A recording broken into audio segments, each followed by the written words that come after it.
Good evening. 4 days ago, ladies and gentlemen, it was World Ocean Day, with as a theme marine life and livelihood. Over the last day and a half,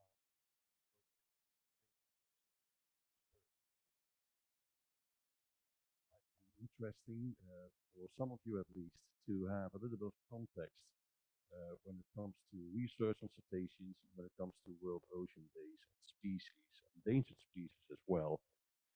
Worldwide whaling certainly have contributed immensely to the problems, the challenges that we're facing nowadays. So that's why I decided to submit this paper, and luckily City University Hong Kong accepted that contribution. Now it should be transporting my slide. There we go.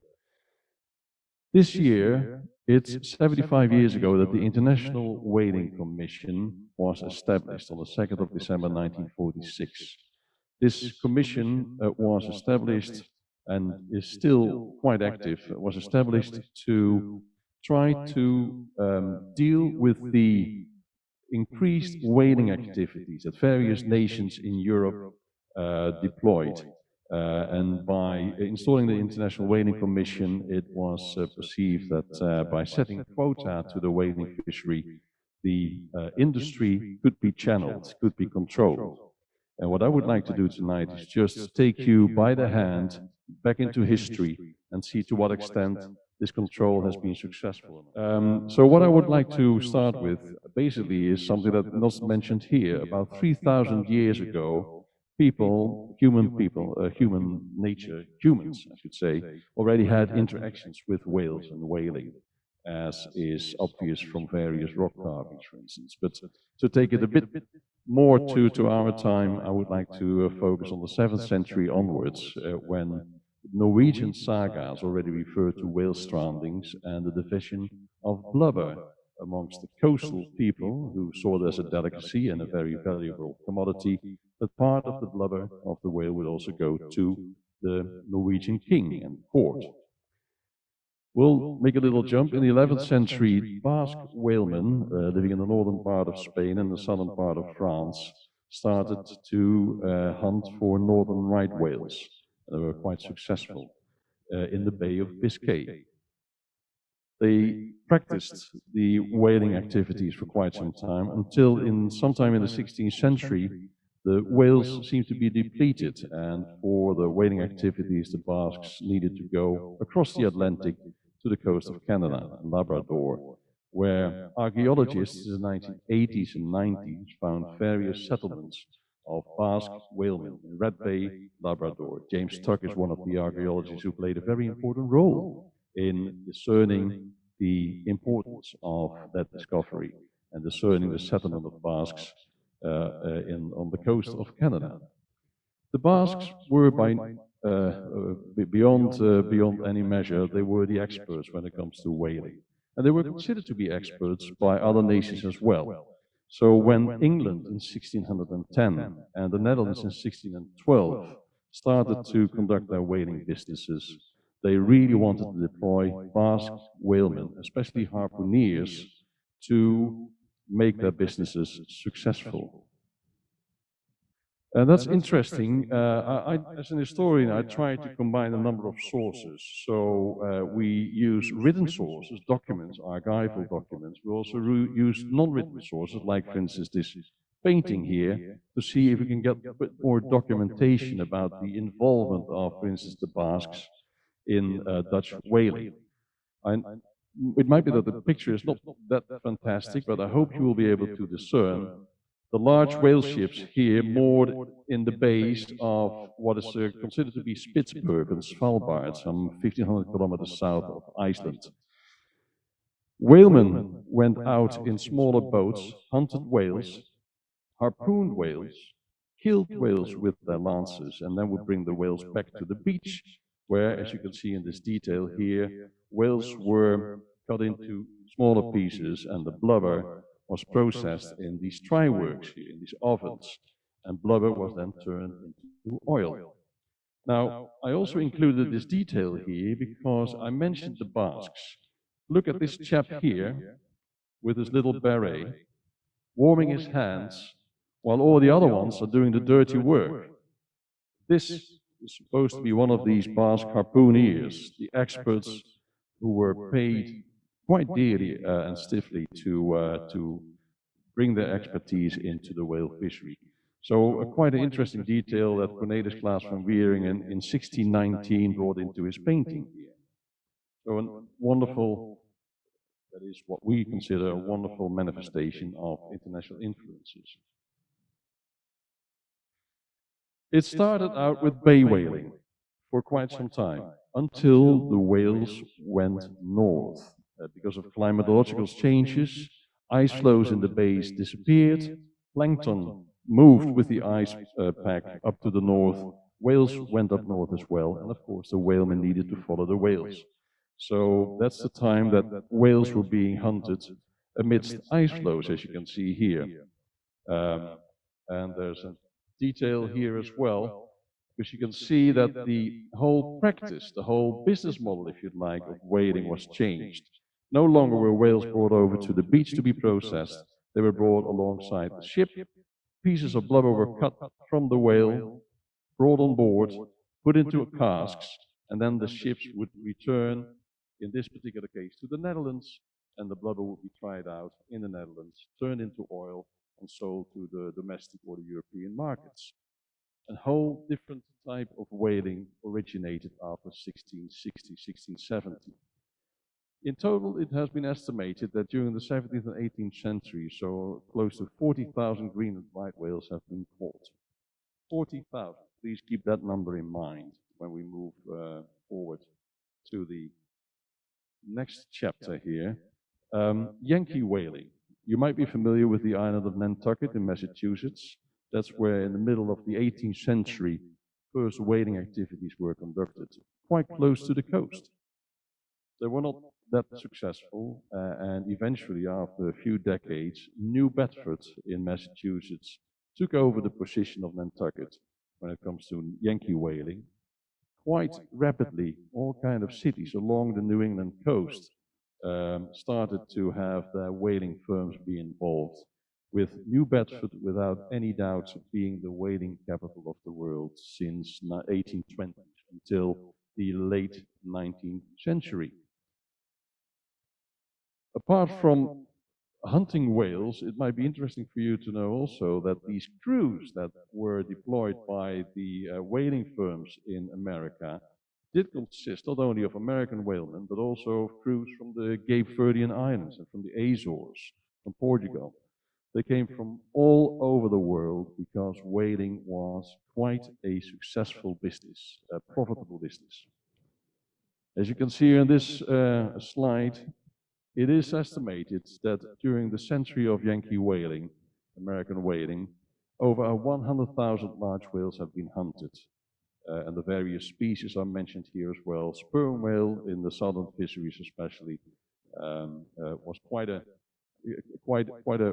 very important whale for that particular industry because of the spermaceti in the head and the oil, the high quality of the oil that the blubber could provide as well. Maybe an interesting side note here. NASA used the oil of sperm whales until 1972 in their rocket program because of the viscosity of the oil. So it could be used very high up in the air without freezing. So 100,000 large whales being hunted over 1 century. Remember the 40,000 for 2 centuries, 100,000 for 1 century. Around the middle of the 19th century, across the Atlantic from New Bedford, a Norwegian guy by the name of Sven Foyn developed the first whale catcher with steam propulsion called Spes et Fides, so hope and faith, in 1863. Not only did he develop this steam-propulsed whale catcher, he also came with an invention called a harpoon gun on the bow of the ship, which really caused quite an industrialization of whaling. With whale catchers with steam propulsion, you can get much faster to the various destinations, the whaling grounds. Actually, that fast that occasionally you could go twice or maybe 3 times per season to hunt the whales, which of course could lead to a larger scale of hunting than ever before.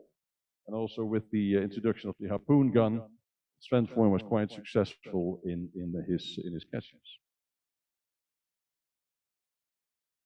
Some 60 years later, and my apologies for the big jumps that we're making here, but some 60 years later, another invention really caused a revolution, I guess you can say, in the whaling industry. The introduction of whaling factory ships with slipways. What is a slipway? This is a slipway. Small catchers like the one that Sven Foyn developed went out, they harpooned whales, they killed the whales instantly with a grenade in the harpoon. They would inflate the whales, blue whales in particular, because the Antarctic area was now the hunting grounds, not so much up north anymore, but certainly to the southern hemisphere. They would inflate the dead whales with compressed air, otherwise you would lose the whale, they would sink with compressed air, and at the end of a day or 2 days or 3 days, they would collect various dead whales, bring them to the factory ship, one after the other would be dragged on board and processed. Try to imagine that these crews eventually managed within 24 hours to process blue whales the size of, say, 35 to 45 meters, maybe even longer, 60, 70 meters as well, have been documented. So it really led to an enormous revolution in the whaling industry, because much more than ever before, on a much larger scale, whales, and the largest whales we know, the largest species we know, the blue whales, could be hunted. Well, as you can see in these stats here, you can see the enormous, massive increase in the scale, with a focus on the Antarctic whaling grounds. You can see the pre-war numbers here, during the 1910s, 20s, and 30s. Then, of course, a period of lower activity, although it still continued during the Second World War, especially by the Germans, because they needed the fat, the oil for their foodstuffs as well. And after the Second World War, you see an enormous increase in the numbers.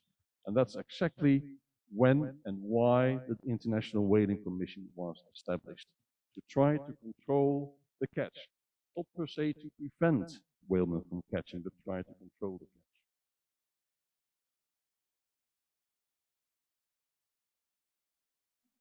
It was quite dubious from the outset whether the International Whaling Commission would be successful in controlling the catches and imposing quotas upon the various countries, England, the Netherlands, Russia, Japan, Norway, that were involved in post-war whaling. There was something else going on as well. Apart from, say, political pressure, there was this increased awareness, you can say, with the establishment in 1961 the World Wildlife Federation. Cetaceans and the marine life and the sustainability of marine life was one of the major issues for the Wildlife Federation when it started. You can see the other years here as well, a ban on trade in whale products in 1971. Same year, the establishment of Greenpeace in Vancouver. 1978, you might be familiar with that one, although when I look at the audience, it might be a bit too early for most of you. 1978, Roger Payne came with Songs of the Humpback Whale. Sold 100,000 copies of this album, and really made the people aware of the fact that humpback whales do communicate with wonderful sounds that they produce. Whale sanctuaries were installed in the Indian Ocean and in the Southern Ocean Sanctuary here, close to Antarctica. IWC in 1982 came with a moratorium, so a complete ban on whaling in particular areas, effective as of 1986, and still in effect for a number of areas. So it has been continued and prolonged for a number of years. So where are we? Where are we going to? Quo Vademos. This map here shows the various countries. Purple, the countries that started or joined the International Whaling Commission from the outset. In yellow, the countries that joined in the 2000s, that's much later in the recent years. And the green ones, like Japan here and Canada, as former countries that were part of the International Whaling Commission. I think it's still too early to say whether the International Whaling Commission has been successful in the objectives. One statistic might tell us something. Since the moratorium, still 30,000 whales have been hunted and killed, especially by the Japanese whale. Japan, Norway, Iceland still hunt whales.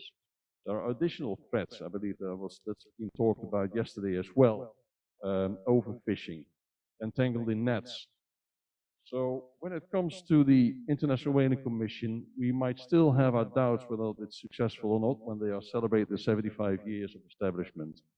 And I'd like to conclude with a quote from Mr. Edward Wilson, Professor Wilson, Harvard University. What was the value of the blue whale in 1000 before Christ? Close to zero.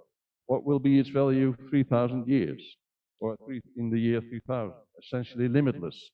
Plus the gratitude of the generation then alive to those who, in their wisdom, saved the whale from extinction.